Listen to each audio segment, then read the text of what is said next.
یہ چھوٹی سی غلطی آپ کی واشنگ مشین کو خراب کر سکتی ہے۔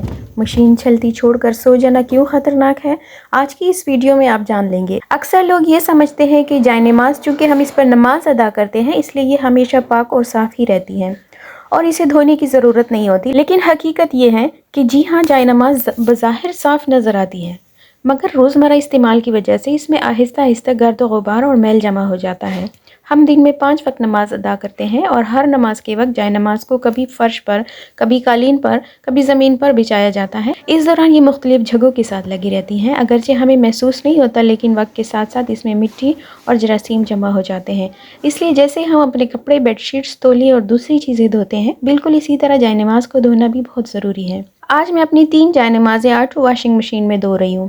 اس کی میں نے جو سیٹنگ کی ہے اس کے لیے میں نے ڈیلیکیٹ موڈ کو استعمال نہیں کیا، کیونکہ یہ بہت زیادہ فوم والی یا بہت نرم مخملی جائے نمازیں نہیں ہیں، یہ نارمل میٹیریل کی ہیں، اس لیے میں نے ہیوی واش موڈ منتخب کیا ہے تاکہ اچھی طرح صفائی ہو سکے۔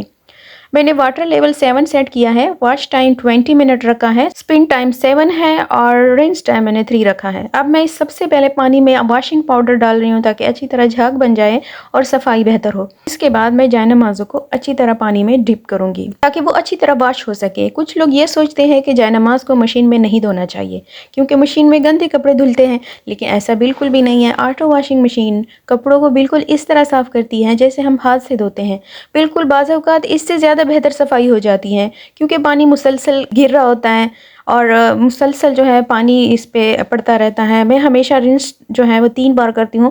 3 بار دھونا اور کپڑوں کو اچھی طرح نچوڑنا سنت بھی ہے اور اس سے کپڑا زیادہ صاف اور جراثیم سے پاک ہو جاتا ہے، اس لیے میرا پورا واشنگ سائیکل تقریباً 80 منٹ تک چلتا ہے۔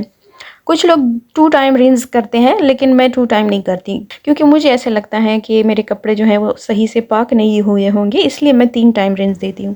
آج میں یہ جو کپڑے دھو رہی ہوں یہ رات کے 9 بجے ہیں اور 10 بجے لائٹ چلی جائے گی اور 12 بجے واپس آئے گی، اس لیے اس طرح کے حالات میں کچھ لوگ کیا کرتے ہیں کہ وہ مشین کو ایسے ہی چلتا چھوڑ دیتے ہیں، لیکن یہ طریقہ ٹھیک نہیں ہے۔ اگر آپ جاگ رہے ہیں یا نگرانی میں ہیں تو ٹھیک ہے، لیکن اگر آپ سو رہے ہیں تو بہتر ہے کہ مشین کو بند کر دیا جائے تاکہ کوئی مسئلہ نہ ہو، کیونکہ جب لائٹ چلی جاتی ہے اور واپس آتی ہیں تو مشین وہیں سے شروع ہو جاتی ہے جہاں سے بند ہوئی تھی۔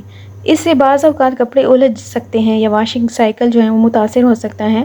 اور ایک اہم بات یہ ہے کہ جب مشین سپن کرتی ہے تو اگر ٹب کے اندر کپڑے ایک طرف جمع ہو جائے تو مشین زور سے ہلنے لگتی ہے۔ کچھ لوگ سمجھتے ہیں کہ مشین خراب ہو گئی ہے، شاک خراب ہو گئے ہیں، لیکن ایسا نہیں ہوتا۔ ہمیشہ جو ہے نا، ہمیشہ شاک خراب نہیں ہوتے، اصل میں مشین کے ٹب کے درمیان ایک جو ہے ابھار سا ہوتا ہے اور جو کپڑے ہوتے ہیں نا وہ ایک طرف چلے جاتے ہیں تو بیلنس خراب ہو جاتا ہے ٹب کا اور مشین ہلنے لگتی ہے۔ اس صورتحال میں بہتر ہے کہ مشین کو روک کر کپڑوں کو برابر کر لیا جائے اور دوبارہ سپن پر چلایا جائے۔ جو ابھار دکھ رہا ہے نا یہ بیچ والا، یہ جو ہے اس پہ کپڑا جو ہے اس سے ہٹائیں تاکہ یہ جو اگر اس پر کپڑا ہوگا تو یہ دوبارہ ہلے گا، ٹھیک ہے۔ سائیڈز میں کپڑا ہوگا، ٹب کے سائیڈز میں ہوگا تو پھر جو ہے یہ نہیں ہلے گا، وائبریشن نہیں ہوگی۔ اگر آپ کی مشین کا ٹب روزانہ زور زور سے ہلتا ہے، ہر واش کے دوران ہلتا ہے، پھر تو آپ کے ظاہر شاکس کمزور ہیں، چینج کرنے چاہیے۔ لیکن اگر کبھی کبھار ایسا ہو تو یہ کوئی بڑا مسئلہ نہیں ہوتا، بس بیلنس کا مسئلہ ہوتا ہے۔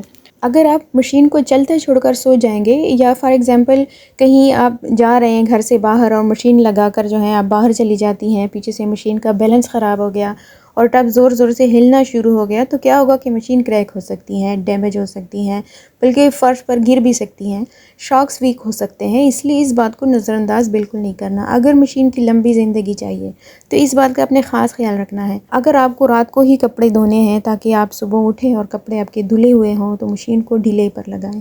آخر میں یہی بات ہے کہ صفائی صرف کپڑوں کی نہیں ہوتی بلکہ ان چیزوں کی بھی ہوتی ہیں جن پر ہم عبادت کرتے ہیں۔ اگر آپ کو یہ ویڈیو پسند آئی ہے تو ویڈیو کو لائک کریں اور مزید ایسے مفید گھریلو ٹپس کے لیے ہمارے چینل کو فالو کرنا نہ بھولیں۔